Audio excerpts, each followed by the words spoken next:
Hello, magandang araw po sa inyong lahat dyan, and again, this is Dan's Collection. Share lang po mga kakoleksyon, unboxing po tayo dito po sa ipinadala po sa atin ng GRS nung isang araw.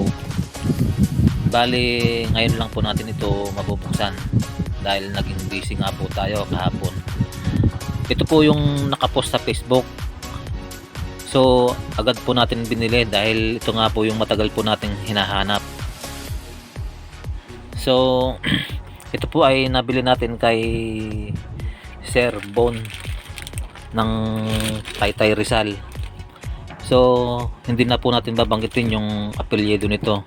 At ang nagpadala po nito ay yung aking kapatid, si Angie. Ayan po yung petsa. Dahil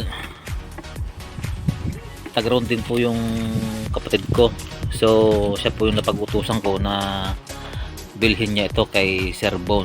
So pinadala naman agad sa atin ng kapatid ko. So buksan na po natin ito.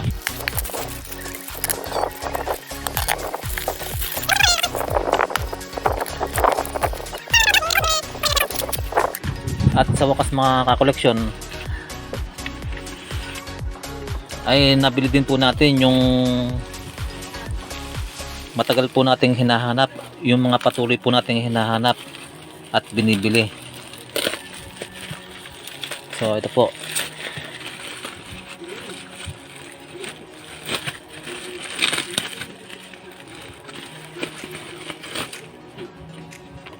nilagay lang po sa ordinaryong notebook mga kakoleksyon ng aking kapatid. So hindi na pinaganda yung lagayan. So siguro nakaipit po yun dito. Bali ngayon lang po ulit tayo magkakaroon nito mga koleksyon.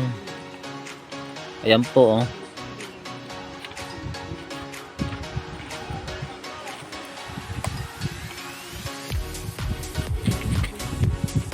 Ayun mga koleksyon, ito po.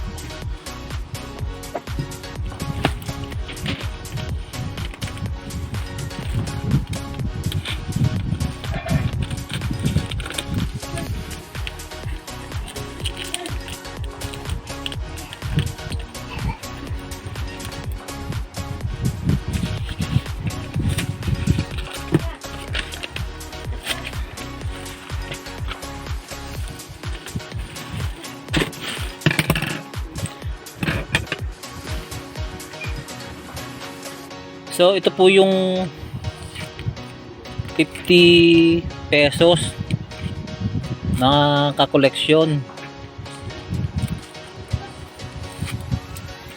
Yan po. Ito po yung may bagong logo. Yan po yung makikita ninyo.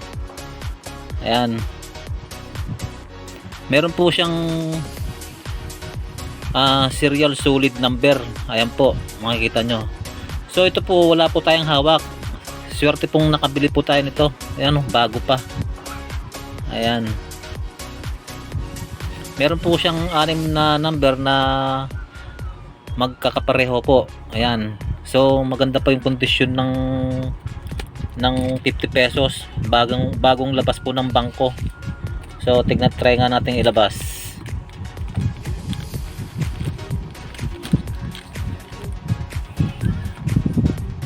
Ayan po mga koleksyon, oh. Crispy, ang lutong pa, oh. Bagong labas lang po sa bangko. Ayan, solid ayan po yung nasabi kong solid serial number na patuloy po nating hinahanap at binibili dito po sa mga paper bill. So bihira po makita ito ngayon, ang mga gantong serial number sa paper bill. Ayan po yung solid serial number na magkakapareho po. Bali ang nakuha po, ang nabili po natin, mayroon po siyang serial number na magkakaparehong number 5. Ayan. At bagong logo. Ito po ay year 2023. Ayan po, na 50 pesos. Ayan. So maganda pa yung kondisyon ng barya. So maraming salamat po kay Sir Bon ng Taytay Rizal. At patuloy pa rin po natin itong binibili, yung mga ganitong klase po ng serial number sa 20 pesos po, 100, sa 500 hanggang 1,000 per bill. Yan po, basta ganito po ang kondisyon, meron po siyang solid serial number, kahit anong number po, 1 to 9 magkakapareho po. Ayan, binibili po natin yan. So dapat ganito po ang itsura. Ayan, medyo talagang bagong lalpas po ng bangko yan. At kasama pa rin po sa patuloy po nating binibili ay yung mga hard to find coins, katulad po ng 5 butas na 5 sentimo.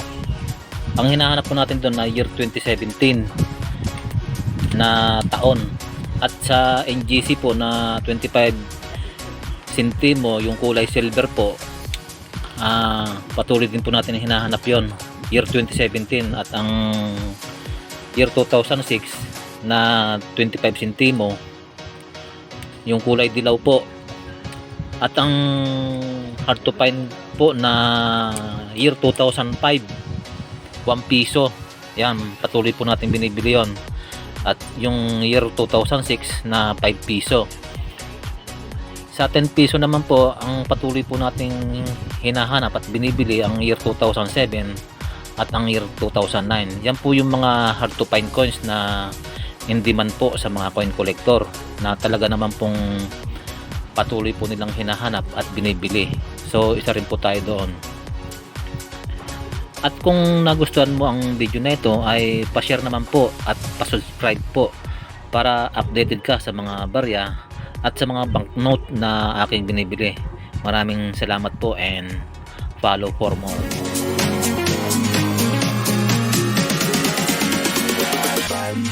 I'm so happy.